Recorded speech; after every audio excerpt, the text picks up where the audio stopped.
Yo, what's up, everybody? Welcome back to the Media Mania Podcast. Today, I'm joined by a very special guest, Thaddeuz, the Savage King. Thaddeuz, welcome to the show, man. It's good to have you here. I appreciate you having me. Yeah, I appreciate you taking the time on this Thursday to sit down with me. Oh yeah, most definitely.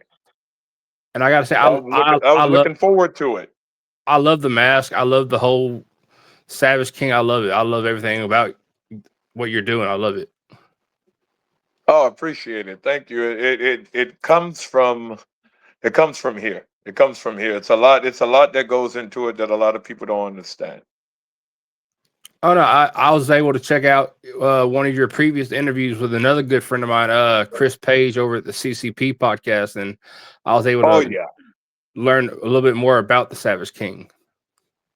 Oh, cool. Sounds good. Yeah, like the whole your ancestors coming from Sparta, Greece, and you just take that and you made it part of what you're doing.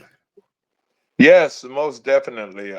Like I say, it's good to work with somebody who do their homework. So it makes it a lot easier on my part. But yeah, my ancestors and all that, and it's paying homage and it's channeling their energy into me. And every time I go out there, I'm paying homage and I'm reliving and keeping their spirits alive. And I love the little clips you do, like talking about the history and all. I find it's just like that's amazing. Like so many people like that are in the business now, they've taken social media and just made it a platform for themselves. Yes, I've always been a student of history because if you know the old saying, in order to know where you're going, you must know where you come from. And Mhm. those that forget history are doomed to repeat it in the future. History is doomed to repeat itself. That's right. So the one question I know is on it's been on my mind. I've been looking forward to this episode to ask you is your training with Booker T at the Reality of Wrestling. Oh, yeah. What about it? Like, what was that like getting to learn from a two-time Hall of Famer and one half of the on? I think his tag team with his brother is one of the most underrated tag teams. I just have to wonder, like, what is it like being trained by someone like that of that caliber? So it's it was number one. It was an honor, hands down. It was an honor. Number two, it was rough. It was rough. A lot of people, they get into the sport and they think that, oh, the ring is soft and it's this and that. The hits are fake. You don't get hit. Yeah. When Uh, I went I don't doubt it. trained with when I went trained with Booker, it was what I was hoping for, what I was used to. Um, Okay. it was very hands on. It was very aggressive, a very very rough, and it was very inciting. Like it's like going to the Harvard of professional wrestling. You learn inside, you learn out, you learn inside the ring, you learn outside the ring, you learn backstage politics, you learn uh so many different things that you can apply to your life as you as you move forward, whether in the ring or outside the ring, whether dealing with the fans or whether dealing with just life in general. It's one of the, if not the best wrestling school, I would say, in the world. Uh, when you were there, when you're being trained under Booker, like were there a lot of people in your class when you started? Um, yes, yeah, it was a lot. It was a lot. I had to think about it because I did a lot of when I went to Booker's, I was already in advance.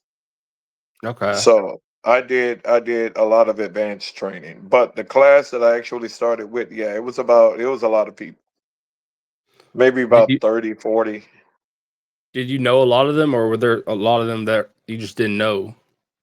There was a lot of them I didn't know. Okay. Like, and and the only reason I asked is because looking at Booker T's school in reality wrestling, I've seen so many names come through there, and I had to ask, like, because I've seen so many talent come through there now. Oh yeah, it's a lot of talent. I mean, in that sense, yes, I've known a lot of the talent. But when you say somebody I knew, I thought you meant like somebody I maybe have known previously. But oh yeah, I've seen a lot of talent go through there, like Roxanne Perez, uh, so many of them. Did you ever get to work with Booker T like one on one? Like, I know he had so many people to train, but did you get a lot of time one on one with him? Yes, yes, yes, I did. That's the thing about training over there at Booker's. When Booker is there, Hmm. he's there. He's Yeah. there. He's on hands. He's in the ring. He's out the ring. He is watching the matches. He's critiquing the matches. He's literally breaking them down meticulously. Sometimes it can get a little frustrating because you're ready to get back into the ring, but he's breaking this one match down and making sure the two students completely understand everything and making sure that everybody else understand what happened in the ring and what should have happened and what's next. How, so how much of Thaddeus the Savage King, like, I know, did you come up with that when you were at Booker's, or did you already have the name when you went to Booker? Oh no, I had it when I went there.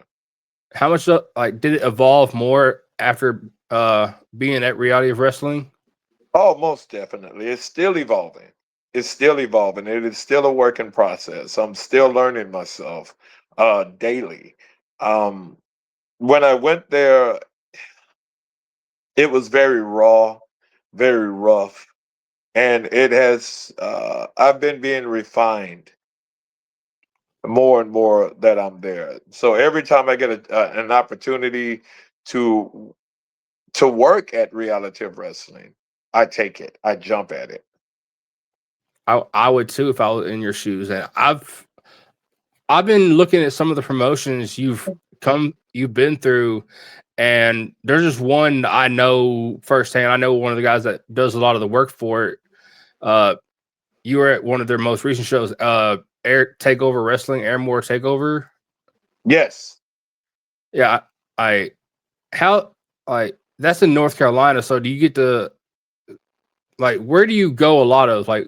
Do you stick to a lot of the same promotions, or do you just go to certain places? Well, I what I try to do is I try to deal with, and this is no knock. This is no knock on anybody.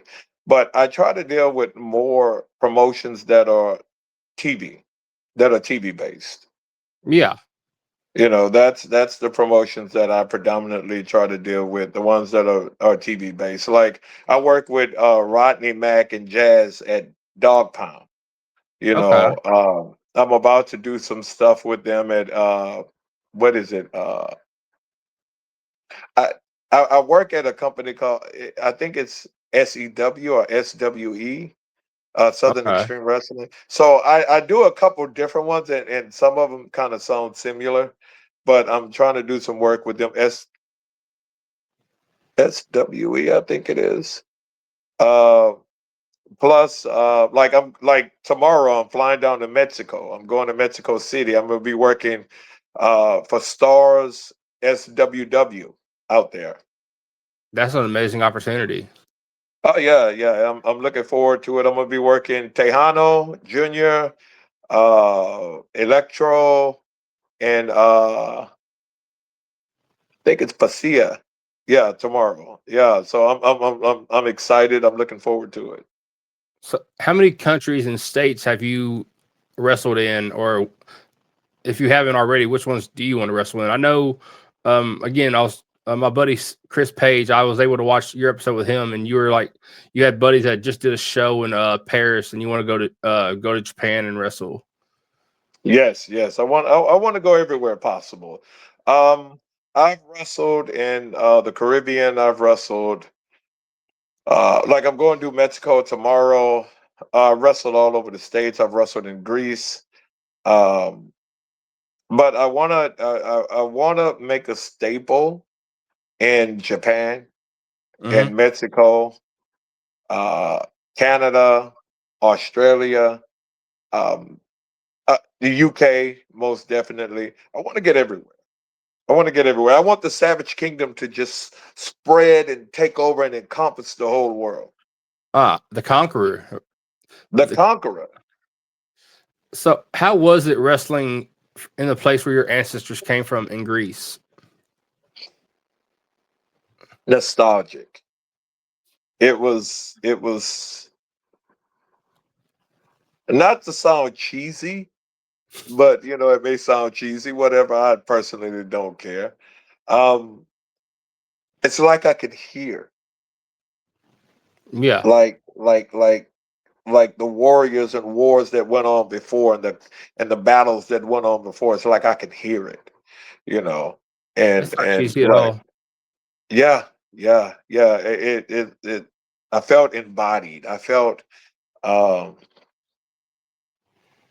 I don't know, just really in touch with the whole land, with everything. It was a awe inspiring uh Did you have thing. any special gear made for that event? Yes, yes, yes. Each one of my gear is sacred. I Okay, have a white and black. I have a red and gold. I have and what I had made for that specifically was a white, black, and gold, and okay. that's this right here. So, do you wear a lot of the same gear? Like, do you wear like each gear just one time, or do you wear them like a couple Oh times? no, oh no, I wear it multiple times. It's too expensive uh to just wear one time. Okay. And only reason I asked, I've heard stories and seen interviews with so many wrestlers say they will only wear one gear one time, then you'll never see them wear it on TV or at an event again. Oh well, some guys they're into that, and they have but most of those guys who do that, it's trunks and tights. Yeah. That's about it. They're not like my gear is very intricate. Hmm. It's my armor. That's what I call it. It's very intricate, and it's a lot put into it. Each set is like at least $1,000. Yeah. And So, another thing I love about some of your gears, I it took me a second to notice it. In the belt area of your gear, you have like the Assassin's Creed symbol intertwined into your gear. At least that's how I interpret it. yeah, it's a somewhat of an homage to them. It's not exactly the exact same, but it's a homage to them because I'm out here to assassinate those who get in my way. And I love it because I'm Assassin's Creed was a game I grew up on, and one of my favorite wrestlers right now, Will Ospreay.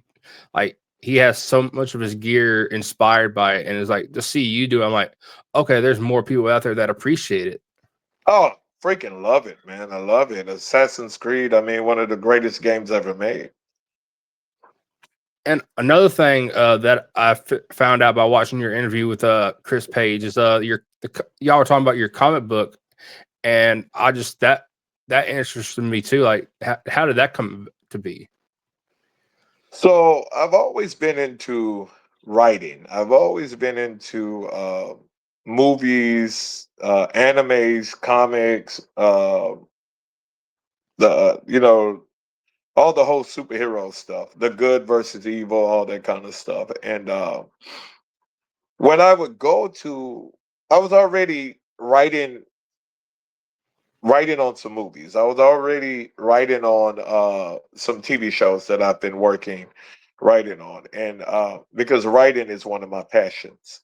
Yeah. Um, and I've always wanted a superhero that was Superman esque, that could rival Superman, like rival him, or like beat him, or be in that era. And so I created a superhero that was black and Japanese. Uh, So to like merge two cultures. So okay. it's very interesting because I'm actually my ethnicity. My father was half Italian. That's that's So that's cool. I don't get to meet a lot of people who have a lot of Italian heritage or anything like that. So that's something interesting. yeah, my father was half Italian and Creole. So I'm Creole and Italian, or Cajun Okay. and Italian, whatever you want to call it. And my father was in the military, and and a whole bunch of stuff. So when I was creating that character, I kind of put it to the side for a second, and I was wrestling. And everywhere I went, the kids loved me. No matter if I was, as people would say, face or heel. No matter if I was face or heel, the kids loved me regardless. And they would Yeah. be like, "Oh, you look like a action figure." Oh, blah blah blah blah blah. So I was like, "Okay." So I was like, "Hey, let me just write a comic book for the kids." I said, "Let me write a comic book for the kids, and I can sell it to them in merch and all that kind of stuff." I said, "I'm gonna do just a little bitty, little Yeah. spin-off, little one-off." But when I started writing it, it took a life of its own, and it just, like, everything just expanded, and just it kept, it's still growing right now. I've created a whole universe. And so what started off as something for kids and just a little merchandise, it has grown into a juggernaut, and it's continuing to grow. So is it going to be in a lot of bookstores or comic book shops at some point? I plan on having it everywhere in the world. And the name of it is The Savage King Legacy, because Savage it's going King to Legacy. speak about my mask. Okay. My If you mask ever is going to be the central part.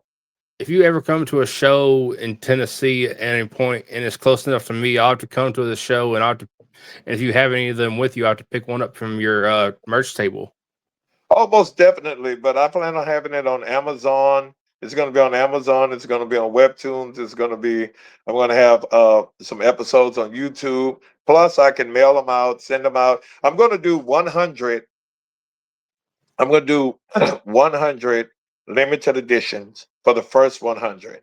They're going to come with special things. But then 25 of that is going to be a limited special edition, and it's going to have some extra stuff with it. And it's going to be really, really nice. Really, really nice what I have going on with them. I can't wait to get my hands on one of them and read it. Oh, and trust me, in the future, for the people who get the first 100, guarantee you it's going to be worth its weight in gold. So the shows that you have gone to, are there any talent that you've liked working with that you would work with again and again if you could? Oh, so many. Uh, well, right at Booker's, I have to put forth Ryan Davison, Aiden Cristiano, Will Alday, Gino Medina, uh, shoot, Terrell Tempo, uh, Edge Stone, Fly Deaf. I mean, I could just keep going on and on with those guys. The whole locker room almost. Matty Ice, the whole locker room over there at Booker's. Also, um, uh, uh, Big Cash, Big Cash. He's Hmm. actually working with one of our guys, Brian Keith at AEW. I worked Big Cash. Great guy, great guy. Um, Masia, Mil Muerte. Loved Okay, working him. I worked him twice. Uh, there's so many. Shelton Benjamin. Uh, I love Shelton. oh man, one of the most underrated superstars in history. Very And the underrated. only reason why I say underrated is because he hasn't had a world title. It's He a, it's should a, get a it's a world title. If he crime. don't get a world title at AEW, we riot. It's a crime. It's a crime. He has not had a It's a world title crime. anywhere. Anywhere. It's a crime. He's so good. He's so good. It's it's insane. I still go back and watch one of my favorite. A lot of people give me hate for this, but one of my favorite Shelton Benjamin moments is him versus Shawn Michaels when he does the springboard and Shawn hits the sweet chin music and just knocks him out of midair. It's one of my favorite Shelton moments How do you get hate for that? That's one of mine. because it makes Shawn look better than it does Shelton. Shelton sold that like $1 million.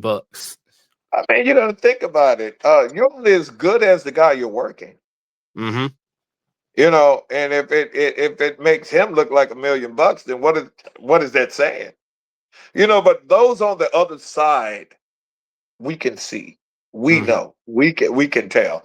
Um, oh man, I love the whole run with him and Triple H, man. I thought they was going to give it to him at that point in time, and it freaking sucked. But yeah, that guy, man, the whole hurt business, Hmm.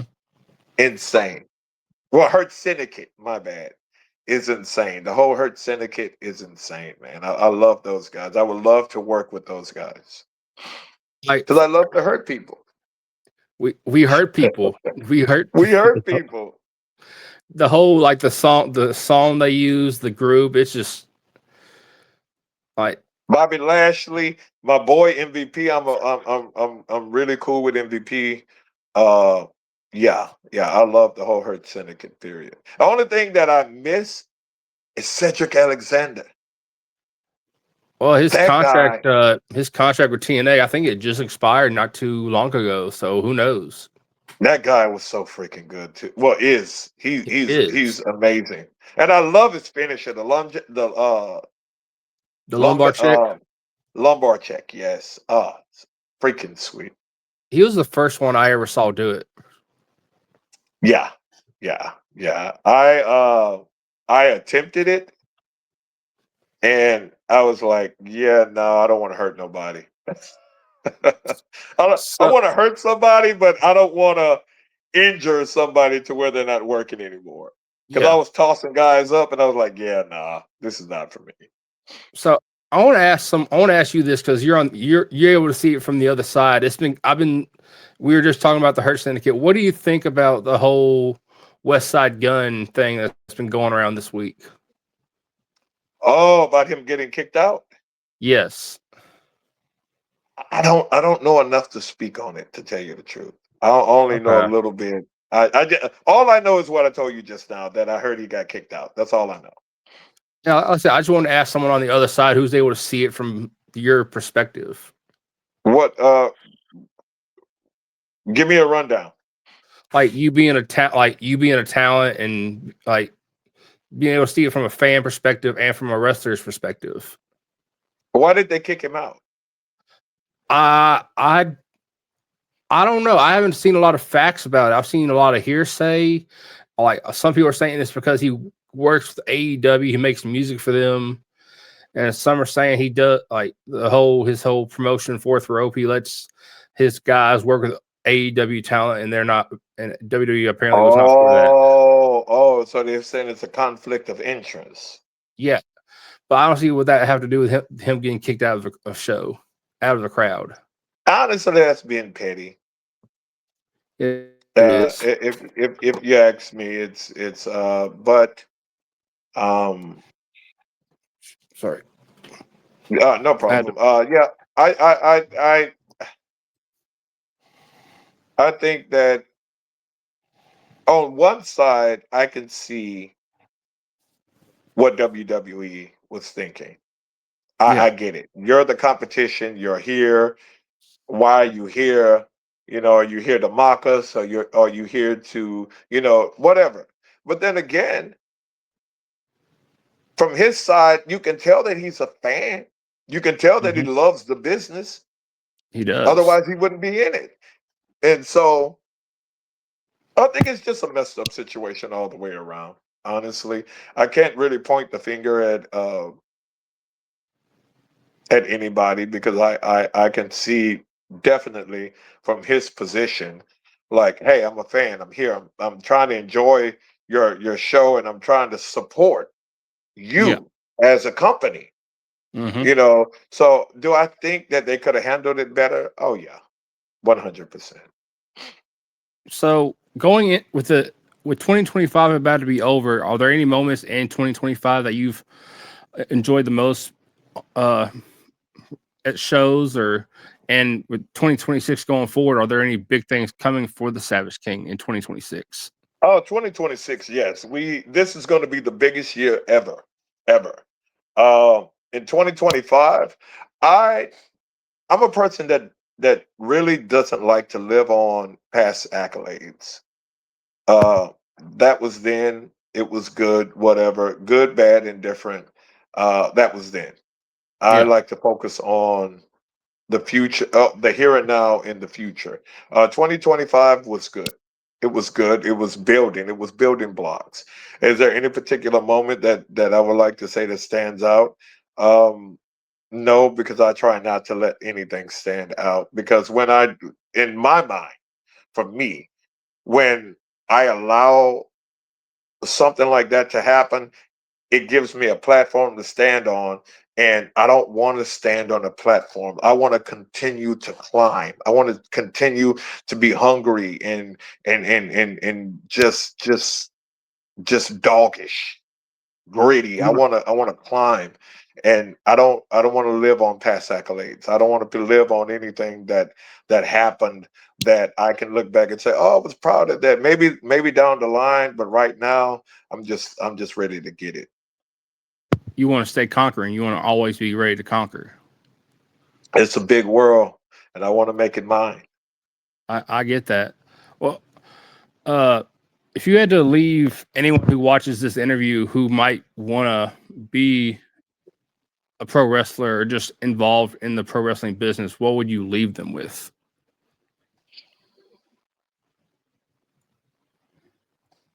Know what you want.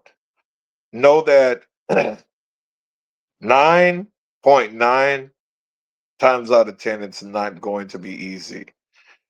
It it's going to be a roller coaster. It's going to have its ups and its downs, and you're going to have to fight tooth and nail. You're going to have to walk through hell and gasoline draws to get what you want. You're going to have to fight for it. You're going to make sure that you come in with your hands up, you're ready to go, and no matter they tell you this ain't for you, no matter if they tell you uh this is not, this is not your type of thing, or if they tell you, oh, you're the best, just keep doing what you're doing, or if they tell you, hey, this, you should walk away. This is for you. This is your dream. So focus, train, do your research, train, eat good, train, work out, say your prayers. I hate to say that, like, sounded like Hulk Hogan. But yeah, whatever. Say your prayers and just push forward. Well, Never give up. well, I want to thank you for your. Oh, damn it! I didn't do it.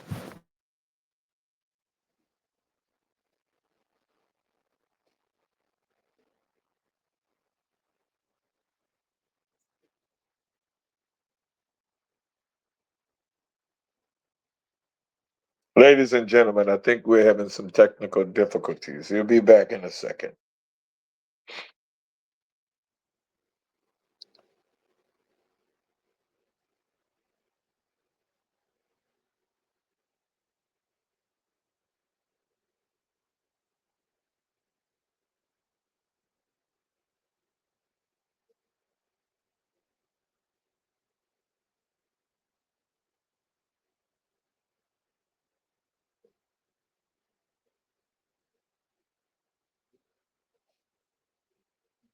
Okay. So it looks like I'm here by myself for a minute. Um, we're recording, so we'll be able to edit this out. So right now, welcome to your first ever savage moment with the king.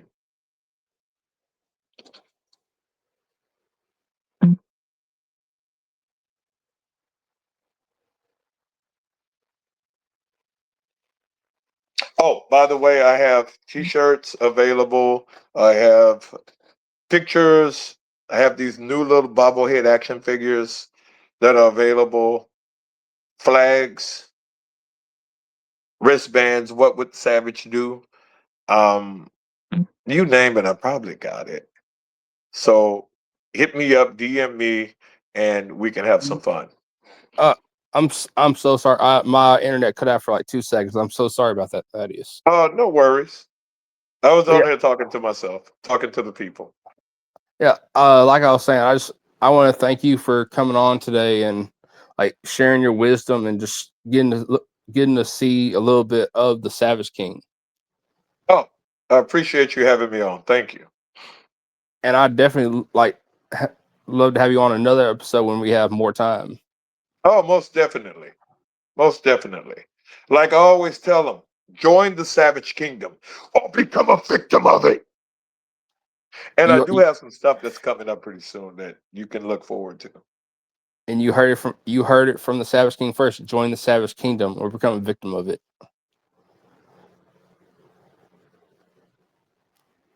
And I want to thank y'all for watching this episode. And make sure you catch us on the next one. And make sure you catch the Savage King where you catch him.